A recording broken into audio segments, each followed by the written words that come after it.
تعالیٰ عنہ نے یزید کی بیعت سے انکار کیوں کیا؟ تو اس پر مفصل گفتگو درکار ہے۔ یزید کی کرتوتیں، اس کے اعمال جس کی گواہی آپ تک پہنچی تھی، اور کچھ اعمال کے چشمدید گواہ تھے، اس لیے وہ یزید کو قبول نہیں کر سکتے تھے۔ آپ نے بیعت یزید سے انکار کرتے ہوئے کہا مثلی لا یبایع مثلہ، لوگوں میں بیعت یزید سے انکار اس لیے کر رہا ہوں کہ میرے جیسا شخص اس جیسے شخص کی بیعت نہیں کر سکتا۔ یہ دو لفظوں میں پوری گفتگو کا خلاصہ آپ کے سامنے رکھ رہا ہوں۔ مثلی لا یبایع مثلہ، میرے جیسا شخص اس جیسے شخص کی بیعت نہیں کر سکتا۔ اگر امام حسین یزید کی بیعت کر لیتے، قیامت تک ظلم اور جبر کے ساتھ مفاہمت کو سند جواز مل جاتی۔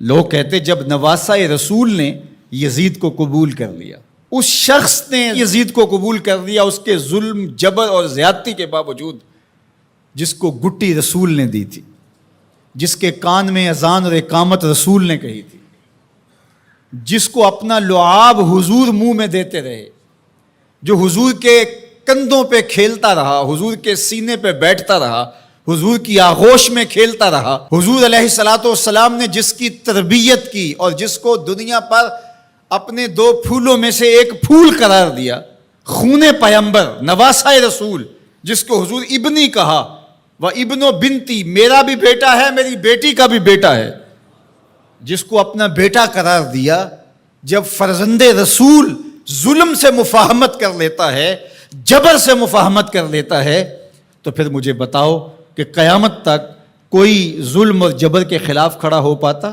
ایسا راستہ کھلتا کہ بند ہونے کا نام ہی نہ لیتا۔ تو حضرت امام حسین رضی اللہ تعالیٰ عنہ نے کہا مثلی لا یبایع مثلہ، میرے جیسا شخص تیرے جیسے سے بیعت کر ہی نہیں سکتا۔ اب جو واقعہ ہونے والا ہے، جو صورتحال درپیش ہے، کربلا میں جو کچھ ہوتا دکھائی دے رہا ہے، وہ میری نظروں سے پوشیدہ نہیں ہے۔ میں دیکھ رہا ہوں کہ کیا ہونے والا ہے۔ آپ نے مقام بیضا پہ جو خطبہ دیا، راستے میں ایک مقام پڑتا ہے آیان و انصار کے ساتھ، اور آپ نے اس میں ایک تاریخ ساز جملہ ارشاد کیا جو آپ کے فلسفہ شہادت کو اجاگر کر دیتا ہے۔ آپ نے فرمایا لوگوں، مجھے پتہ ہے میرے ساتھ کیا ہونے والا ہے۔ ظاہر آلات حرب و ضرب لے کر کے نہیں گئے تھے، آیان و انصار اپنے ساتھ لے کر کے نہیں گئے تھے۔ نواسہ رسول آواز دیتا کہ میرے ساتھ چلو، تو کیا وہ تنہا ہوتے؟ مجھے بتائیے، اس دور میں اگر کسی کام کے لیے میں آپ کو آواز دیتا ہوں، میرے جیسا خاکسار شخص جس کی کوئی اوقات اور حیثیت ہی نہیں ہے، لیکن کتنے لوگ میرے ساتھ کھڑے ہوں گے، اور جو پیغمبر کی گود میں پلا ہو۔ جب حسین ابن علی آواز دیتے تو کیا لوگ ساتھ کھڑے نہ ہوتے؟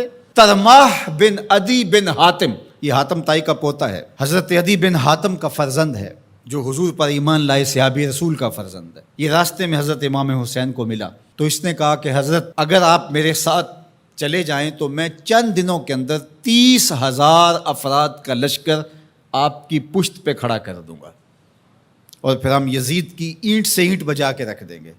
لیکن ترماح بن عدی کی پیشکش کو حضرت امام حسین نے قبول نہیں کیا، کہا بس مجھے جانے دو۔ تو کہا کہ لوگوں، میرے ساتھ جو ہونے جا رہا ہے، جو میری آنکھیں دیکھ رہی ہیں، مجھے اچھی طرح معلوم ہے، ہونے والے مناظر میری آنکھوں کے سامنے گھوم رہے ہیں، کوئی چیز میری نظروں سے پوشیدہ نہیں ہے، لیکن اس کے باوجود بھی میں کیوں جا رہا ہوں؟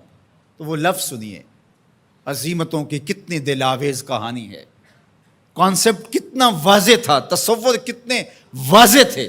وَلَكُمْ فِيهَا أُسْوَةٌ، میں اس لیے جا رہا ہوں قیامت تک جبر، ظلم، جور اور زیادتی کے خلاف کھڑے ہونے والوں کے لیے کوئی نمونہ تو ہو۔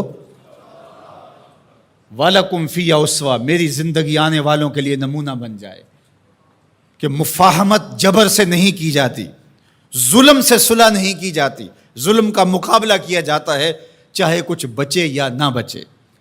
لوگ سر بچانے کے لیے ہاتھ دے دیتے ہیں، امام نے ہاتھ بچانے کے لیے سر دے دیا، کہا یزید کے ہاتھ میں یہ ہاتھ نہیں آئے گا۔